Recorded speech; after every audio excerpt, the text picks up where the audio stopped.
In the name of Allah subhanahu wa ta'ala. We resume our session over Al-Istigaatha, seeking the support and help of Allah subhanahu wa ta'ala from the calamities and tragedies, whether they are individual or connected to the ummah, the nation. I want to mention a hadith to where the Rasul sallallahu alayhi wa sallam emphasized that the Istigaatha can only be done by Allah subhanahu wa ta'ala. As a servant, as a human being, you can only ask Allah subhanahu wa ta'ala to lift your tragedies and your calamities and your problems, ultimate problems, that only He can do. In this hadith, on Thabit ibn al-Dhahhak, he said that there was a hypocrite during the time of the Rasul sallallahu alayhi wa sallam that bothered the believers. كان في زمن النبي صلى الله عليه وسلم منافق يؤذي المؤمنين. He used to bother the believers, whether he used to bother them through his tongue or through his actions, but he used to bother them. So they said, تعالوا نستغيث برسول الله. Let's go and seek al-ghawth. And they use the word nastaghith. In the Arabic language, it's very important to pay attention to the language, to the words, because they do make a difference, even though they might sound similar. Yeah.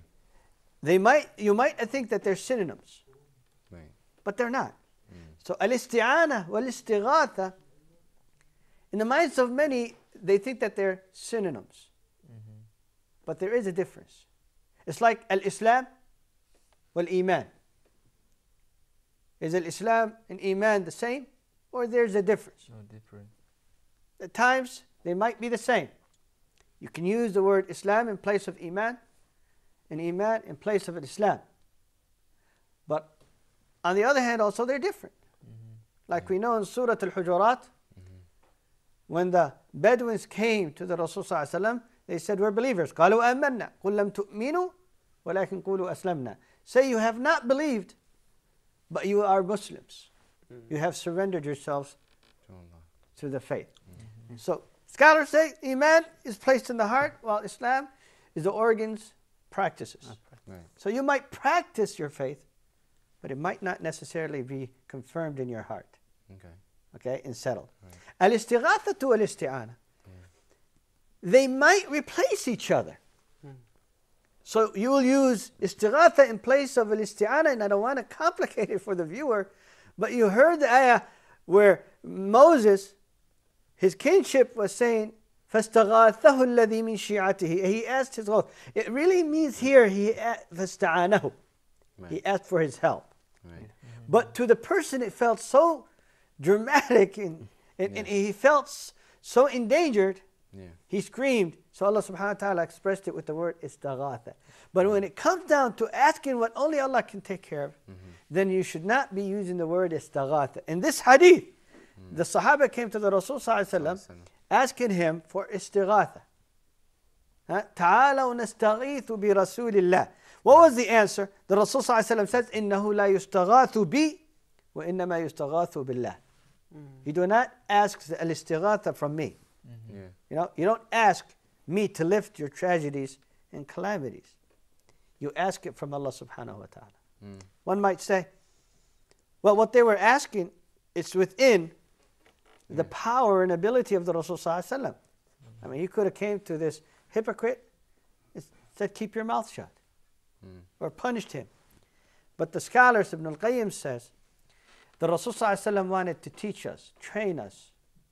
He wanted to discipline us, that when we use the terms, the Islamic terms, we use them very delicately. The Sahaba should have used the word تعالوا نستعين برسول الله. You understand the depth of it? تعالوا نستعين برسول الله. But they went ahead and said تعالوا نستغيث برسول الله. Maybe they thought that it's such an important issue, so they used the word yastaghith. But the Rasul sallallahu alaihi wasallam wanted to discipline the individuals that when you use the word istighatha, keep it for Allah subhanahu wa ta'ala and for Him alone. Okay. That's it. You understand that? Yeah, Yes, I got Is that. it clear? So that means Yes. that we can't use it for the prophets even. Can we do istighatha to the prophets, especially the Rasul Sallallahu Alaihi Wasallam? Absolutely not, brothers and sisters out there. Especially since none of them are alive now. Yeah, so it's not They realistic. all passed away. The Rasul Sallallahu Alaihi Wasallam we love, we follow, we care for. We love him more than we love our own children, our own families. In fact, we love him more than we love ourselves. Right. But at the end of the day, he's a human being. Right. A great one, without doubt. Yeah. The greatest of all. But he's still a human being. Right. And we have surrendered ourselves and committed our hearts and soul to Allah subhanahu wa ta'ala and to him alone. Some people go to the grave of the Rasul sallallahu alaihi wasallam. In fact, sometimes they're in their regions and they will have celebrations so and ask for salvation and savior from the Rasul sallallahu alaihi wasallam. Brothers and sisters, that is not allowed. The only one that's capable of saving you is Allah subhanahu wa ta'ala. Then after that, it's your actions. What you do right and wrong. How well you lived your life. And the Rasul sallallahu alaihi wasallam is the path that we take as an example in scaling our actions, in guiding ourselves to doing the right thing. And once we did the right thing, once we do the right thing, once we have done the right thing, then we have faith that Allah subhanahu wa ta'ala will save us. So through our actions, we reach that Savior. But it's Allah subhanahu wa ta'ala alone that possesses that ability. The Rasul sallallahu alayhi wa sallam, as we hear here in this hadith, he said, you do not do istighatha to me, of me, but of Allah subhanahu wa ta'ala. There's a dua that the Rasul sallallahu alayhi wa sallam used to say. Let's do this again as a test. Abdul Fattah, pay attention here. Okay. With you. That Rasul sallallahu alayhi wa sallam used to always pray. And it will prove to us that al-istighatha should only be done to Allah subhanahu wa ta'ala. He used to say, Ya Hayyu Ya Qayyum. Ya Hayyu Ya Hayyu Ya Qayyum. Ya Hayyu Ya Qayyum. Ya Dhal Jalali wal Ikram. Ya Dhal Jalali wal Ikram. Ya Badi'a as-samawati wal ard. Ya Badi'a as-samawati wal ard. برحمتك أستغيث. برحمتك أستغيث. Let us say it together, please. يا حي يا قيوم. يا حي يا قيوم. يا حي يا قيوم. يا حي يا قيوم. يا ذا الجلال والإكرام. يا ذا الجلال والإكرام. يا ذا الجلال والإكرام. يا ذا الجلال والإكرام. يا بديع السماوات والأرض. يا بديع السماوات والأرض. يا بديع السماوات والأرض. يا بديع السماوات والأرض. برحمتك أستغيث. برحمتك أستغيث. برحمتك أستغيث. What does this mean? Ya Hayyu, the one that's everlasting living. Ya Qayyum, that's independent of everything and everyone. Ya Dhal Jalali wal Ikram, the one that's most glorified and generous. Ya Badi'a as-samawati wal ard, the one that created the heavens and earth without an example before. برحمتك أستغيث, by your mercy, I seek the support. I seek the support of your mercy, of you. This is the Rasul sallallahu alaihi wasallam asking Allah subhanahu wa ta'ala, brothers and sisters out there, that Allah gives him the support, showers him with his mercy, blesses his life, and he's that source, Allah subhanahu wa ta'ala. Let us all go back to that same source, because the Rasul sallallahu alaihi wasallam is an example for us.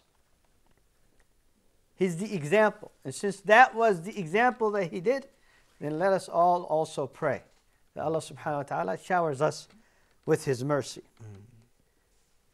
Akmal. Yes. Can you repeat the dua for me, please?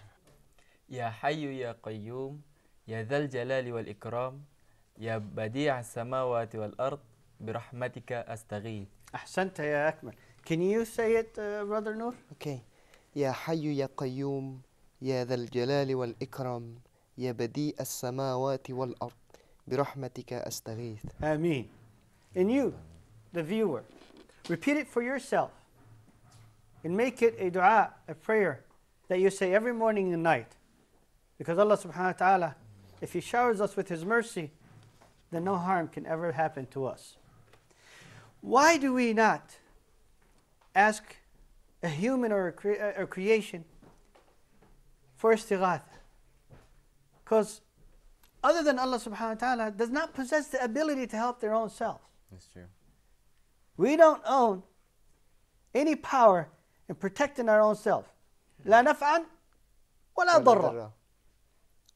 Whether it is in a good way or in a bad way. We can't harm our own selves or others. Likewise, we cannot benefit our own selves or others. Regardless of who you are and what you do in life. You're destined to fulfill the plan that was made by Allah subhanahu wa ta'ala for you and I. Abdul Fattah and Ibrahim. Why should we not ask Istigaatha from other than Allah subhanahu wa ta'ala? Let's hear it from you, Ibrahim. Yeah, Correct him if he's wrong. Okay. I'll be ready. Istigaatha is here only for God because no one else can do what's in Istigaatha, only God. Except God, He can do that one. Can you make it a little more clear for me? There's another point. All of creation is totally dependent on Allah subhanahu wa ta'ala. So all of creation, even mankind or animals and plants, they all have their own form of Istigaatha. But for Allah subhanahu wa ta'ala, who is He going to make Istigaatha for? When He's the only one, you know, His supreme in might. There's no need for that, you know. Ahsant. Where do you and I stand when it comes into dealing in our lives and all of a sudden we forget and depend on what they cannot depend on their own selves? We depend on our fathers, mothers, employers, neighbors, friends, and we assume that our success in their hands, that our fate is in their presence. At times, even within our own selves, we assume that we can dictate tomorrow. Tomorrow is in the hands of Allah subhanahu wa ta'ala. And for that, if you're screaming for help, if you're stressed and desperate, if you're ill and sick, if you're poor and in need, then reach your hands up and ask Him alone. Echo the dua of the Rasul sallallahu alayhi wa sallam. Ya Hayyu, Ya Qayyum, Ya Dhal Jalali wal Ikram, Ya Badi'a as-samawati wal ard, برحمتك أستغيث. He said again, Allahumma aghithna, Allahumma aghithna, Allahumma aghithna. Another session of eternal message comes to an end. Just for us to start again in our upcoming session, inshaAllah. With you with us, makes us possible to continue. And with our hearts open, we will be accepted. I appreciate and thank you, and I'll see you tomorrow or in the next session. Thank you.